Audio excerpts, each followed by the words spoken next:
औज़ुबिल्लाहिमिनश्शैतानिर्रजीम बिस्मिल्लाहिर्रहमानिर्रहीम अस्सलामु अलैकुम वरहमतुल्लाहि वबरकातुहू रब्बि इश्रह ली सदरी व यस्सिर ली अमरी वहलुल उक़दतम मिन लिसानी यफ़क़हू क़ौली। मोहतरम सामीन, नबी सल्लल्लाहु अलैहि वसल्लम के दौर में एक ऐसा पुरस्रार बच्चा था यहूदियों के कबीले के अंदर, जिसके बारे में सहाबा के अंदर ये मशहूर था कि ये दज्जाल है। इस बच्चे का नाम था साफ़ इब्ने सयाद। साफ़ इब्ने सयाद जो था, इसकी तकरीबन जो नबी सल्लल्लाहु अलैहि वसल्लम ने खुसूसियात दज्जाल के बारे में बताई थी, वो तकरीबन इसके अंदर काफ़ी सारी पाई जाती थी। ये तकरीबन अपनी माँ के रहम में 11 साल रहा था ये बच्चा, और इसी तरह कहानत भी ये बच्चा करता था और इस पुरस्रार शख्सियत का मालिक था। और ये इस चीज़ का भी क्लेम करता था कि मेरे पास शयातीन आते हैं, मेरे पास अच्छी खबरें भी आती हैं, मेरे पास बुरी खबरें भी आती हैं, इस चीज़ का भी क्लेम करता था। और इसका एक और क्लेम था, वो ये था कि कहता था कि मेरे पास, अगर सहाबा को कहता था कि मैं दज्जाल के बारे में जानता हूँ कि दज्जाल कहाँ पे है, दज्जाल के बारे में मुझे पता है। तो अगर सहाबा के पूछने पे क्या तू दज्जाल है, ये भी पूछा गया सहाबा की तरफ से, तो कहने लगा कि अगर मुझे दज्जाल बना दिया जाए तो इसमें मुझे कोई बुरा नहीं लगेगा कि मैं दज्जाल हूँ, मतलब मैं दज्जाल बनना भी पसंद करूँगा। तो मेरे भाइयों, कुछ इसके वाक़यात कुरान और हदीस की रोशनी में इंशाल्लाह आपके सामने रखते हैं। एक दफ़ा नबी सल्लल्लाहु अलैहि वसल्लम कुछ सहाबा के साथ जा रहे थे, तो रास्ते में कुछ बच्चे खेल रहे थे, तो उनमें ये भी था, साफ़ इब्ने सयाद भी था, ये भी खेल रहा था वहाँ पे। तो सारे बच्चे जब नबी सल्लल्लाहु अलैहि वसल्लम को देखते हैं तो सारे खेल कूद छोड़ के साइड पे हो जाते हैं, चले जाते हैं। ये बच्चा वहीं पे खड़ा रहता है और नबी सल्लल्लाहु अलैहि वसल्लम को ये बात नापसंद होती है, अच्छी नहीं लगती। मतलब उनके चेहरे से नबी सल्लल्लाहु अलैहि वसल्लम के ये बात लग रही थी, यहाँ थी कि नबी सल्लल्लाहु अलैहि वसल्लम को ये बात पसंद नहीं आई कि ये वहाँ पे क्यों है।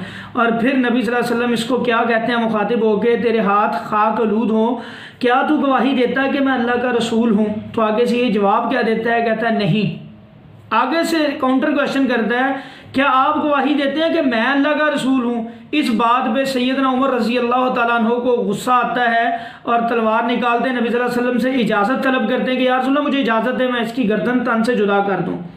नबी सल्लल्लाहु अलैहि वसल्लम सैयदना उमर रज़ी अल्लाह ताला अन्हु को क्या फरमाते हैं कि उमर, तू जो गुमान कर रहा है, अगर तो ये वो है तो तू इसको कत्ल नहीं कर सकता, तू ये कुदरत नहीं रखता कि तू इसको मार सके, कत्ल कर सके, तो बकाया इसको मारने का कोई फ़ायदा नहीं, छोड़ दो इसको। नबी सल्लल्लाहु अलैहि वसल्लम के रोकने पे हज़रत उमर रुक जाते हैं।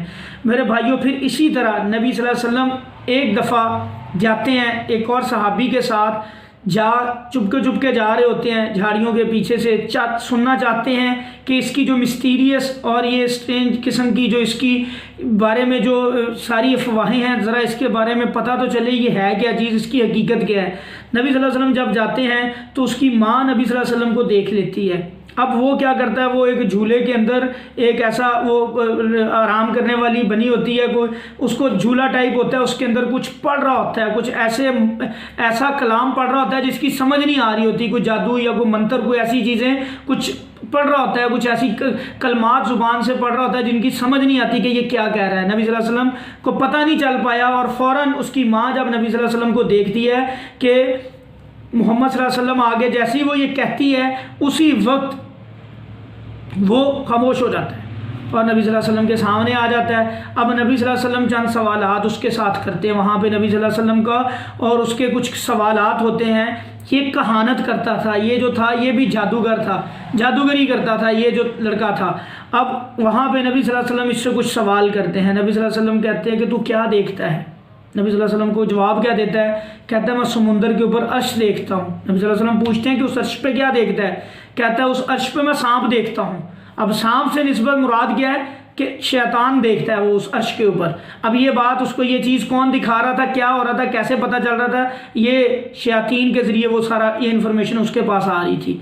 अच्छा, दूसरी चीज़, फिर एक और सवाल किया जाता है, आखिर में अल्लाह के नबी उससे सवाल पूछते हैं, आखिरी सवाल ये करते हैं। और भी कुछ सवालात होते हैं, लंबा जिक्र है इसका, इस मुलाकात का, मैं चंद बातें आपको गोश गुजार करूँगा। आखिरी सवाल नबी सल्लल्लाहु अलैहि वसल्लम उससे ये करते हैं कि तू मुझे ये बता कि मेरे दिल में क्या है। अब नबी सल्लल्लाहु अलैहि वसल्लम उस वक्त सूरह दुखान की आयत नाजिल हुई थी और नबी सल्लल्लाहु अलैहि वसल्लम ने अभी उनका जिक्र सहाबा से नहीं किया था, तो नबी सल्लल्लाहु अलैहि वसल्लम सूरह दुखान की आयत नबी सल्लल्लाहु अलैहि वसल्लम के दिल में थी। अब ये क्या करता है, उसी वक्त नबी सल्लल्लाहु अलैहि वसल्लम को बताता है, पूरा दुखान तो नहीं कह पाता, कहता है आपके दिल में दुख है, धुआं है, आपके दिल में दुख है, धुआं है आपके दिल में। तो नबी सल्लल्लाहु अलैहि वसल्लम आगे से जवाब क्या देते हैं कि तेरे ऊपर अल्लाह ताला की लानत हो, तुम कभी भी अपने इरादों में कामयाब नहीं हो पाओगे। अब मेरे भाइयों, कहानत करता था ये जिन्नात के ज़रिए, ये जो शयातीन के ज़रिए, ये जो शयातीन इनको ख़बरें पहुँचाते हैं। अल्लाह के नबी ने फरमाया ना कि शैतान खून की तरह इंसान के जिस्म में गर्दिश करता है। मेरे भाइयों, अब ये शयातीन के ज़रिए जो छोटी मोटी मालूमात आती हैं और शैतानों से मदद किस तरह लेते हैं। एक हदीस थी, मैं पढ़ रहा था कि शयातीन पहले आसमानों की तरफ जाते थे और आखिरी आसमान जो आसमान दुनिया है, कान लगा के बातें सुनते थे फ़रिश्तों की। अल्लाह ताला जो अहकामात देते थे, आने वाले वक्त में जो होने होते थे, फ़रिश्तों को जो हुक्म देते थे, अल्लाह ताला अपनी कुदरत से, हदीस के अल्फाज, अल्लाह ताला अपनी कुदरत से कुछ बातें उन शैतानों के कानों में डाल देते थे, कुछ बातें उनके कानों तक पहुंच जाती थी। अब शयातीन क्या करते थे, एक रवायत में है एक शैतान खड़ा होता है, उसके ऊपर दूसरा, तीसरा, चौथा, पांचवा एक चेन बनाते थे, आसमान तक ऐसी ही वो चेन चलती थी।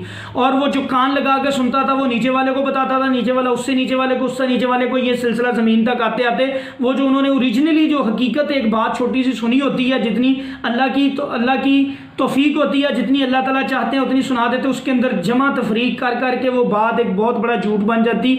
फिर वो जिस कहान के लिए काम कर रहे होते हैं उस कहान को जाके बता देते हैं, और वो कहान थोड़ी सी वो सच्ची बात और उसके अंदर झूठ मिला के लोगों तक पहुंचाता है। अब अल्लाह ताला कहते हैं कि मैं इस चीज़ से लोगों की आजमाइश करता हूँ कि कौन लोग इन बातों पे यकीन करते हैं। देखें मेरे प्यारे भाई, वाज़ेह हदीस हमारे पास पहुंच गई, नबी सल्लल्लाहु अलैहि वसल्लम ने रहनुमाई हमारी कर दी कि शयातीन ये काम करते हैं। अब उसके बाद आप अक्सर आसमान पे देखते हैं अंगारा बरस रहा होता है, वो बेसिकली क्या होता है, जिसको हम शहाब साकब कहते हैं, वो अल्लाह ताला की तरफ से उसके उस शैतान के ऊपर जो ऊपर बातें सुनने के लिए जाता है, उसके ऊपर आग का अंगारा, आग का गोला अल्लाह फेंकते हैं और जिसको वो लगता है वो मर जाता है, ख़त्म हो जाता है। ये भी वाज़ेह एक निशानी हमारे लिए, आसमान की तरफ खबरें सुनने जाते हैं।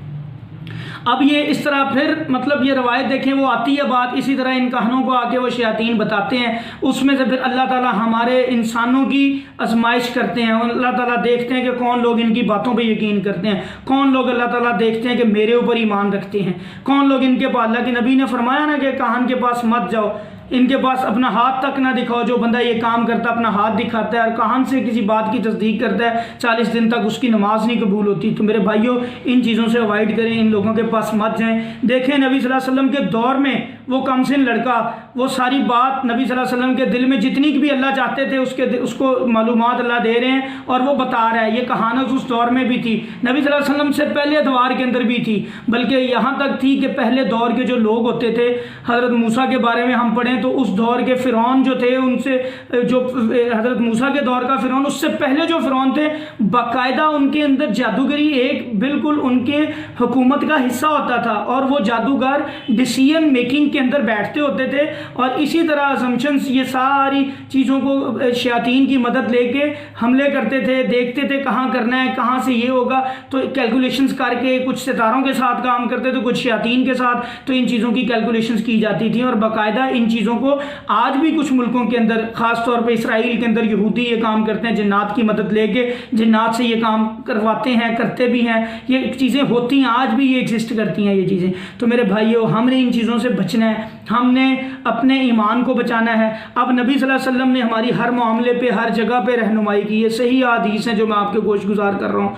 तो ये बंदा साफ इब्ने सयाद जो था, नबी सल्लल्लाहु अलैहि वसल्लम ने फरमाया कि अगर आज इसकी माँ ना बताती तो आज इसकी हकीकत वाज़ेह हो जाती हमारे ऊपर कि ये वाकई दज्जाल है। ये वाकई जो सहाबा के अंदर ख़बरें थी कि ये दज्जाल है, तो ये वाकई आज इस चीज़ को हम कन्फर्म कर लेते कि ये दज्जाल है। तो इसलिए जितना नबी सल्लल्लाहु अलैहि वसल्लम ने हमें बता दिया, इसके बाद सुनने में ये भी आता है कि इसने कोई हज किया था और मतलब ये मुसलमान हुआ, फिर ये पता चला कि ये मतलब मुसलमानियत के अंदर मतलब कुछ मुख्स और रवायतें भी इसके बारे में मिलती हैं। लेकिन इसने नबी सल्लल्लाहु अलैहि वसल्लम क्या कहा था कि सहाबा को क्या कहा कि मुझे कुछ बातें अच्छी मेरी तरफ आती हैं, कुछ बातें बुरी आती हैं, कभी मैं अच्छा हो जाता हूँ, कभी मैं बुरा हो जाता हूँ। तो इसका मतलब था इसके अंदर दजल था, झूठ था, फ़रेब था, तो ये इसीलिए ये कहानत करता था, ये सारे काम करता। तो मेरे भाइयों, ऐसे लोग पहले भी एग्जिस्ट करते थे, आज भी एग्जिस्ट करते हैं और ये फितना है। इन चीज़ों से हमने बचना है और नबी सल्लल्लाहु अलैहि वसल्लम ने हमें बचने के तरीके भी बताए हैं। ऐसे लोगों के पास मत जाएं, ना जाके इनसे अपने हाल अहवाल पूछें, इससे आपके ईमान को ख़तरा है। तो मेरे भाई अल्लाह पाक हम सब के ईमान की हिफाजत करे। अस्सलामु अलैकुम व रहमतुल्लाह।